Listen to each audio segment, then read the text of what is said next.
Good base. I've got Yud Aleph here. Yud Aleph, I'm Just sorry. check it. My mistake. My mistake. Right. Okay. Yeah. Usual.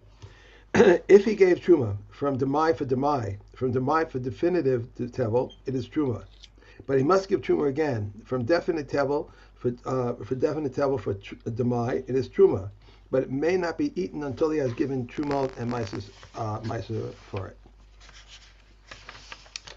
Um, if one leases a field from a Jew, from a non-Jew or a Christian, he sets their share before them. If he rents a field from a Jew, he must take truma and give it to him. Reb Yehuda said when he gives him from the same field and from the same species. But when he gives him from another field from another species, he tithes and gives him. And if one rents a field from a non-Jew, he must give him tithe and give it to him. Reb Yehuda says also one who leases from a non-Jew, the field of his fathers must tithe and give it to him. Okay. Hey. Um. Right.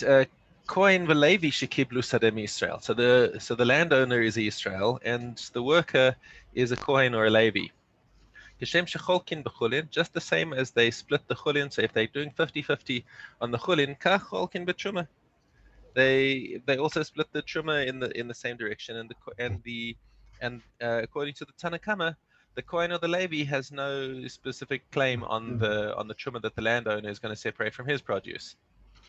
Okay, Rabbi Eliezer on there, af hamas ros shelahin she'al manas kein bao. Rabbi Eliezer dissents and says that the whole reason why the Kohen or the Levi wants to work the field, or at least part of the reason why he wants to work the field, is because he's expecting to get the trimmer or the master or whatever's magia to a Kohen or a Levi, and that the landowner would be obligated to give that portion to his worker. However, the halacha does not follow Rabbi Eliezer, and the landowner can give the trimmer and the master to whoever he wants to. Okay. If the tables are turned, however, in Mishnah Daled, Yisrael shekibel mikohen v'levi. If the landowner is a Levi or a Kohen, and now he's got a Yisrael who's the Aris. Hamasros lebalim. In that case, the masros are the first entitlement of the masros goes to the owner of the field, because that is the standard agreement. Remember that the landowner is the one who's got the upper hand in general. Right. Right. And therefore when it comes to the Israel separating out trumas and masros from the produce that he gets out of the field, he has to give it to the landowner. Rabbi Shmuel Omer hakartani shekibel sademi Yerushalmi. Now let's say you've got a kartani is a villager or somebody who lives outside of Yerushalayim, and he receives the field from somebody who lives in Yerushalayim. Maaseh Sheni shel Yerushalmi. He says the Maaseh Sheni of that produce should go to the Yerushalmi. V'chachamim omrim yachol hu hakartani la'los lo'ochla v'Yerushalayim. And the Chachamim say there's absolutely no expectation there, because it's not like the Yerushalmi is the only person who can eat this produce. The villager can also go to Yerushalayim and eat his Maaseh Sheni there. So there's no reason why the Yerushalmi should have any entitlement there. And the halacha follows the Chachamim. Uh, in terms of, I don't know how to answer this question exactly because I don't know the Hebrew, but do they call him a Katani because Yerushalayim is like the Gadol and he's from the No, outside? no, no. It's karatani, not katani. Oh, a Katani. Okay. So the word it's from the it actually comes from the word kiryah. Okay. All right. I thought you said Hmm. Katani. Okay. Yeah, no, it's a karatani. So I would so have the thought of it villager, that way. I would yeah. have thought of it that way if it was because I would have thought that it was smaller than being in the major city of Yerushalayim. Where that's what my thinking was. But No, okay. no, it's from the root of kiryah, which is a small village. Okay. Okay. Mishnah Hey Hamakabel Zaysim L'Shemen. Now, there seems to be a special case here for oil. So now, once again, you've got the Israel who has accepted who's the worker, and the Kohen of the Levi is the Balabais. Okay, and now this is in an olive grove. Okay, Mikabel Zaysim Lashemen, and they're squeezing. And the final produce is measured in oil, not in olives. Mm-hmm. So basically, what the agreement between them is that once he's finished producing the oil, then they split the produce. Okay, Kashem shecholkin b'chulin, kach cholkin b'truma. They split the chulin and they split the truma. And the Israeli is under no obligation to give it to his Kohen landowner. Rabbi Yehuda Omer, Yisrael shekibel mikoin v'levi zeisim l'shemen l'machatzis sachar hamasros l'baalim. So Rabbi Yehuda dissents and says that if he's doing it as a chakirut, in other l'machatzis sachar, no, that is an arisut, sorry, l'machatzis sachar. So if they're taking a 50-50, then he's saying that even in the case of olives, the masters are expected to go to the owner, but the halacha follows the Tanakama. That's the big why is there a difference, particularly with olives? Because there's a lot of tericha involved in it. It's not as opposed to a regular crop where you just harvest and to take off chumas and masters. That's easy. Okay, so no big deal. You give the chumas to the kohen. But now he's worked hard at this. There's been a lot of work to press the oil, and Right. so the Israeli expects that at this point he's got the right to determine which kohen and which Levi he wants to give it to. Okay. Okay. All right, that was fairly short. Let's do Chazar. Okay. To this. Gimel. Move my pencil over here. Okay. Gimel. If one finds fruit on the road and takes it in order to eat it, and then decides to put it away, he may not put it away before tithing. But if he took it originally to prevent its getting lost, he's exempt. Whatever one may not sell in the state of Demai, one may not send to one's friend in the state of Demai. Bibiosi allows it when it is certain, but he must inform him. I just want to see one thing here. So because he decided because he took it in order to eat it, so he had his makshava was to eat it, so that's why he has to tithe it, even though he's putting it away. Yes, that's correct. Right? That's correct. If one takes wheat to a kusin millah, to a millah who is an Amma Aretz, its condition is presumed unchanged in regard to Misa and Shavias. To a non-Jewish millah, it is Demai. If one deposits his fruit with a kusin or an Amma Aretz, his condition is presumed unchanged in regard to Tais and Shavias. With a non-Jew as his fruit, Reb Shimon says Demai. Right. One gives to a hostess. If one gives to a hostess, he tithes what he gives to her and what he receives from her because she is suspected of exchanging it. Rabbi Yossi says, we are not responsible for deceivers. He tithes only what he receives from her. And he said the halacha doesn't follow Rabbi Yossi that he has to tithe before he gives it out because the chaver is not allowed to let any produce leave his hands without having been tithed. And when it comes back, now he's got to suspect that it's been swapped, and he has to tithe it again. Okay. Brachas Ches Dalet.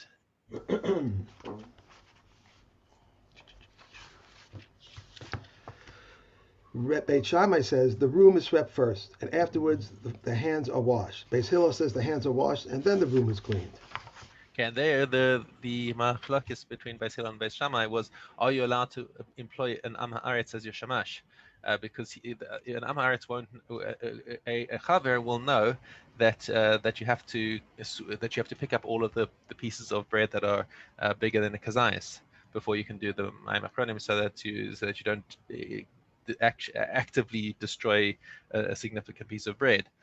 So the Beis Hillel here are actually machmir, and they say you can't have an Am Haaretz looking after your table. Therefore, you can be makil when it comes to doing your netilas yadayim, about because you know that there's no bread on the ground. Okay, carry on. Beit Shammai says light, grace, spices, and havdalah, and Beis Hillel says light, spices, grace, and havdalah.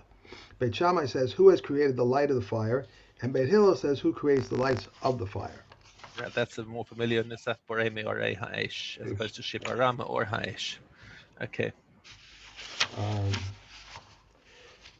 No blessing may be recited over the light or spices of Gentiles, and not over the light and spices used for the dead, and not over the light and spices placed before idols, No blessing is recited over the candle until benefit is derived from its light. Labrut. Excuse me. Labrut. Ah, I don't know about you, but my wife, when it's time to make Havdalah, she says, "Okay, guys, it's Havdalah time," and they jump on the table. I don't think they know what Havdalah is, but they sit and they watch the candle and they watch. It's like so funny. They just, like, this is, oh gosh, okay. Near the Gimel Hay. Imolhe. If a woman aborts a tumtum or an androgen, she observed the periods of tuma and tahara for a male and a female. If she aborted either a tumtum and a male or an androgen and a male, she observed the periods of tuma and tahara for a male and a female. If wrong page. However, if a woman aborted either a tumtum and a female or an androgen and a female, she needs only observe the periods of tuma and tahara for a female child. If the fetus emerges dismembered or inverted, when a majority of it emerges, it is considered born. If the fetus emerges in the unusual manner, it is considered born when a majority of its head emerges, and what is considered most of its head when its forehead comes out. So here is Just pause a second. So the female. See, when you have the twins. So I mean, just what we learn over here is like a more basic case. Is if a woman gives birth to a boy and a girl. So what periods of Tuma and Tara does she keep? Because remember, for a boy she keeps 7 and 33, and for a girl she keeps 14 and 66. right. Okay, so what happens if she has a boy and a girl? So it's who's first, right? No, it's got nothing to do with Nothing to do with that. who's first. You see, what happens is that that's actually kind of your best case scenario in terms of Tuma and Tara, because the boy means that she keeps means that she becomes tahor immediately after 1 week. 1 week, right? Um, but in terms of the tara, she gets the benefit of the girl who gives her tara up until 80 days. Mm, Um, hang on, wait, actually, just I'm not so sure about the initial tuma period. Definitely the Tuma period, the Tara, the May Tara definitely extends until 80 days, because the Torah doesn't say for a boy that after 40 days then she becomes Tame again. It just right. says that she gets a Tara period, so it's a heter. So she gets an extra heter for the girl, that this is up to 80 days. And look, I mean, the chumrah of that period is that she's also not allowed to go to the mikdash until she's had the 80 days. But in Yeah. the meantime, her blood is tahor. But in terms of the the initial tuma period, actually, I'm suddenly not so clear about whether, if she has a boy and a girl, whether the dam tuma follows the girl entirely, because it says that for 14 days it she'll be tummy. I'm actually not sure. I'm Suddenly, looking I'm here not sure. to see. Um,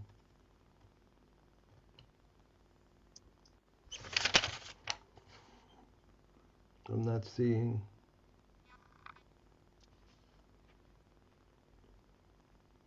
Yeah.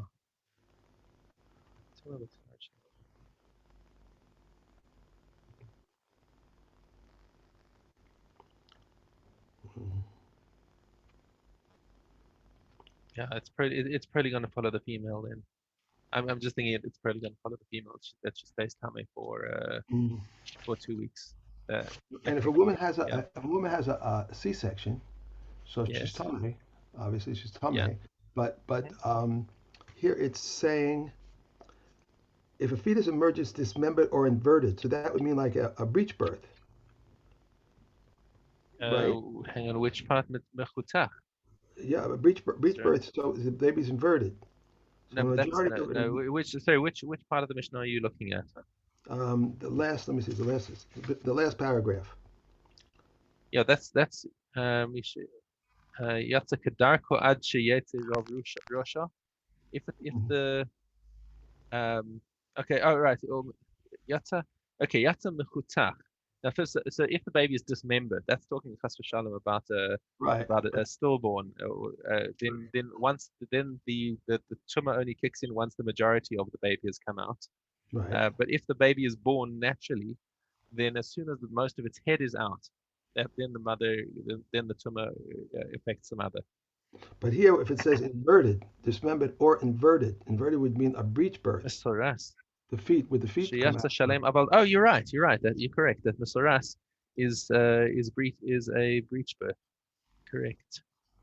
Um, So the yeah. majority have So then came it's, out. then it's the majority. So breech birth is majority. Right. If it, I don't know how they do that. I know sometimes in the breech birth they try to turn the baby around. I don't know how they do that. I can't just. Yes, that's right. There are people who specialize in inverting a baby before the birth. I don't know how they do that. I can't. I just can't imagine. I know they have the same thing with cows and all, but the cow is a cow, you know. But Yeah.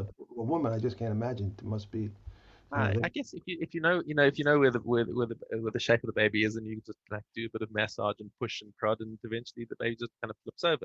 Oh yeah. You Well, know. they always have the monitor on. They always can see what's going on. Mhm. So. All right. If a woman aborts something and it is not known what it is, she observed the periods of Tuma and Tahara for a male and a female. However, if it is not known whether it is a child or not, she must observe the Tuma laws of a male, a female, and a Nida. Right, because now the Nida's got an extra chumrah in it, in that That's she right. doesn't get the Tara, the Yemei Tara. No. A woman who miscarried on the 40th day need not be concerned for a child. If she miscarried on the 41st day, she must observe the Tuma laws for a male and a female and a Nida. Reb Mishael says if she miscarried on the 41st day, she must observe the Tuma laws for a male and a Nida. If she miscarried on the 81st day, she must observe the Tuma laws for a male, a female, and a Nida. For a male embryo is completed by the 41st day, and a female embryo is completed by the 81st day. But the Chachamim say concerning both the creation of a male embryo and the creation of a female embryo, this one and that one require 41 days. Does that help Okay. answer your question at all? No, No. it's Okay. not. It's not addressing the same question. All This is right. talking about when a woman became pregnant again within her 80 days of the Right. female. Okay. Um, Kalim. Kalim Yud Aleph. The following utensils protect with a sealed cover: dung utensils, stone utensils, clay utensils, earthenware utensils, nesser utensils, bones of a fish or its skin, bones of a sea creature or its skin, and wooden utensils that are tahor. They protect both their mouths and from their sides, and whether they are resting on their bases or tilted on their sides. If they were turned over upon their mouths, they protect all that is beneath them down to the depths. Rav Eliezer rules it tameh. These utensils protect all things except for an earthenware utensil, which only protects foodstuff and earthenware utensils. Right. So if a couple of important points inside there, just as we're going, is that the kli can only protect with its summit facil if it itself is tahor. If it's tame, then it won't protect. Won't protect anything. Okay. Yeah, it won't protect anything, right? And the kli cheres, we said we have that famous machlokes Beis Hillel and Beis Shammai, where Beis Hillel eventually were more to Beis Shammai about the fact that a kli cheres can only protect other kli cheres inside it and food. Things Uh, that a chaver would not borrow from an amaretz, because we don't trust the amaretz to tell us that the kli cheres is actually tahor. With what may we surround the utensil? With plaster or with gypsum, with pitch or with wax, with mud or with excrement, with mortar or with crushed shards, or with any substance that can be smooth. We may not surround the utensil with tin or with lead, since they cover but do not seal. We may not surround the utensil with fat pressed fig, or with a dough kneaded with fresh fruit juice, so that it does not become disqualified. But if one did surround with food, it has protected the utensil. Regarding the stop of a barrel that is loose but does not fall off, Rabbi Yehuda says it protects, but the comments say it does not protect. If its finger hole is sunk into the barrel, whether a sheretz is inside, when a sheretz is inside the barrel is tameh. When a sheretz is in the barrel, the food inside the finger hole is tameh. Okay. Bum, bum, bum, bum, bum, bum, Basra test base. Okay. If he left sons, daughters, and a tumtum, when there is much property, the males can relegate to him the females. If there is little property, the females will relegate. Relegate. I know. It's getting worse. It's okay. Relegate to the males. One who says, if my wife has a male child, let him take 100 zuzim. If he bore a male, he takes 100 zuzim. If a male let her take 200 zuzim. If he bore a female, he takes 200 zuzim. If he said, if a male 100 or if a female 200, and he bore a male and a female, the male takes 100 and the female takes 200. She bore a tumtum but does not take anything. If he said, whatever my wife bears, let him take.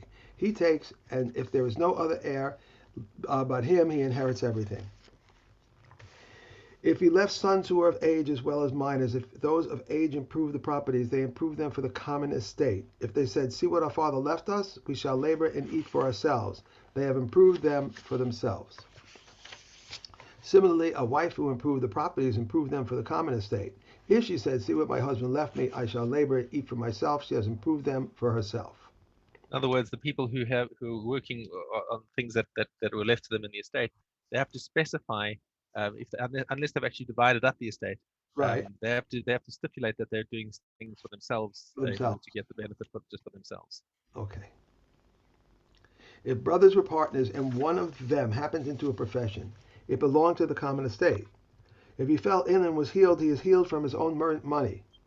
Brothers, some of whom gave groomsmen gifts during their father's lifetime, when the groomsmen gifts are returned, they return to the common estate. For a groomsman gifts are collectible in court. However, if one sent to another jars of wine or oil, they are not collectible in court because they were given as an act of kindness.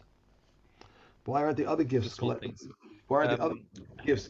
So the idea of the shushvinas is that when somebody gets married, then you send a gift to them, right? And it's expected that when the sender gets married, then you'll give back an equal gift, right? And that is such a strong minhag that it's even enforceable in Beis Din, which kind of takes away from the spontaneity of the gift. Right. But when it comes to these little things, like these are little chachkas, the little kadesh yain kadeshim, and they're not considered significant enough. In matana, it's just they're small things, and there's they're not enforceable in Beis Din. Okay. Yoma Heivav. He sprinkled upon the surface of the altar 7 times, and the remainder of the blood he would pour on the western base of the outer altar. But those sacrifices of the outer altar he would pour upon the southern base. These and those mixed together in the canal flowed out to the Kidron Valley. It was sold to gardeners for fertilizer, and one is liable for unauthorized use for it. Right. He said there was a Mela Derabanan on that. We said, it's a Derabanan Mela. The entire Yom Kippur service that has been listed in sequence, if he advanced one service before another, he has accomplished nothing. For example, if he advanced the he-goat's blood before the ox's blood, he must again sprinkle from the he-goat's blood after sprinkling the ox's blood. If the blood spilled before he finished the application of the blood inside, he must bring other blood and he must again sprinkle inside from the beginning. The same is true for the sprinkling in the holy, and the same applies to the sprinkling on the golden altar, because each of them is a separate unit of atonement. Reb Elazar and Reb Shimon say from where he broke off, from where he starts again. The halacha doesn't follow him. So he's saying that. So the last two Tanaim, the halach, Rabbi Elazar and Rabbi Shimon, are saying that even if he was in the middle of like 1 and 3, and then it spilled, then when he gets new blood, he can go 1 and 4, as opposed to the Chachamim with the halacha is that he has to start again from 1 and 1, 1 and 2. Right. The 2 he gates of Yom Kippur it is preferable that they be alike in color, in height, and in price, and in their purchase, which should be together. But even if they are not alike, they are valid. If he bought one today and one tomorrow, they are valid. If one of them died, if it died before he cast the lots, he must buy a mate for the second one. But if he died after he cast the lots, he must bring another pair. And he cast lots upon them anew. He is to say if that of Hashem died, let the one upon which the lot for Hashem fell take its place, and if that of Azazel died, let the one upon which the lot for Azazel fell take its place. Then the second he-goat is to graze until it becomes defective, when it may be sold and proceeds used for donations for a communal offering. Sin offering is not left to die. Right. We said a chatas yachid. Chatas yachid is if let's say there were 5 different disqualifications for a chatas yachid. Remember, like if the baalim died, or if it got lost and another one was offered in its place, or so in all these cases we mentioned, the Khatas Yachid is left to die. Hmm. We can't do anything with it. It doesn't we can't even redeem it. But what this Mishnah here is teaching us is the Khatas Tzibur doesn't die. It can be left to develop a mum, and then it can be sold, and the proceeds given to Nadaba. But this, if I remember, you have two. The one that's supposed to go to Azazel. Either one of them. They Azazel goes. So he's left. He one died, and now they bring another one. Right. Correct. So what they're saying is that if one of them if im Achilohi Grill Mace, so before so if it's before they took the lots and one of them died, then they can just buy another one and Right. replace it because nothing happened to them.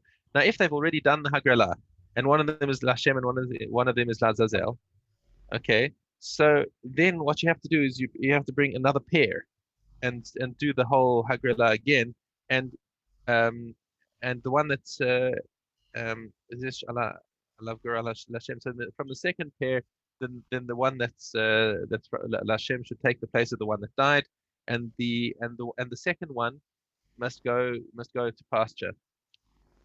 The second one Okay, and goes. then it will and then when it develops a mum, it'll be sold because as we said, Uh, it doesn't need to die. Rabbi Yehuda disagrees, and he says that even the Chatas Tzibor has to die, but we don't hold halacha like Rabbi Yehuda. Am I right? but if you wait for it, they can't wait for it to die. They're in the middle of doing the avoda, so they have Yes. to have everything run right after the other. You know. Yeah. Normally you have a lot of animals in stock on Harabais. Right. So they don't. They're not worried about that. They just have to run back and get another. Yeah, I mean, if you, the situation on Harabais is that I mean, remember there was a whole marketplace on the Right. Harabais. Right. No, Right. not right inside the Azara, but just on Harabais, people would come and look for a korban, great animal, and buy it there. Right. It's Right. to save them the trouble. I mean, if you're selecting your animal outside Yerushalayim, you're taking the risk that on your way in it's going to develop a mum, it's going to get injured or something like that. So Right. they had a whole marketplace right outside, and even on the Chag, even on the Yom Tov and Shabbos, they would have these animals ready, and people could take them because they could pay afterwards Right. Right. because people arrive and they bring a korban on the Yom Tov. And they know they're going to pay. So it's obviously better. It's obviously better to have it, but I mean, we also learned that they keep a stock of the necessary korbanos in the Oh, harabais right. in case the animals that they had designated. I mean, think about the Tamid. We learned about this in Tamid that they kept a whole stock of animals inside the Lishkas Tamid. I think what was it called? Lishkas. I can't remember what the Lishka was called, but they kept a whole stock of like 6 to 8 lambs for Right. the Tamid.